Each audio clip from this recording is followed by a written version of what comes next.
காங்கிரசின் தோட்ட கமிட்டி தலைவர்களுக்கான விசேட கூட்டம் ஹொட்டக்கள்ளை ஸ்ரீ முத்துவிநாயகர் ஆலய பிரதான மண்டபத்தில் நடைபெற்ற இக்கூட்டத்தில் இலங்கை தொழிலாளர் காங்கிரசின் பொதுச் செயலாளரும் நுவரெலியா மாவட்ட பாராளுமன்ற உறுப்பினருமான ஜீவன் தொண்டமான் கலந்து கொண்டிருந்தார்.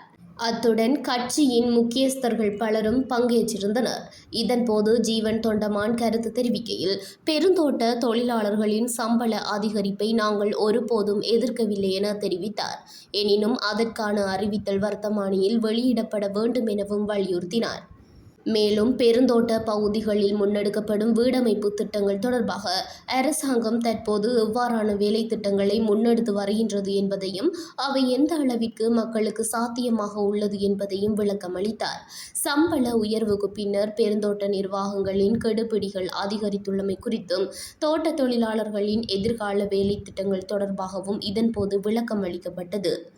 இக்கூட்டத்தில் இலங்கை தொழிலாளர் காங்கிரசின் பிரதி தலைவர்களான கணபதி கனகராஜ், அனுஷா சிவராஜா, போசகர் ஜெகதீஸ்வரன் உள்ளிட்ட கட்சியின் உபதலைவர்கள், பிரதேச சபை தலைவர்களான ராஜமணி பிரசாந்த், ரதிதேவி, உறுப்பினர்கள், தலைவர்கள் மற்றும் தலைவிகள் என பலரும் பங்கேற்றிருந்தமை குறிப்பிடத்தக்கது.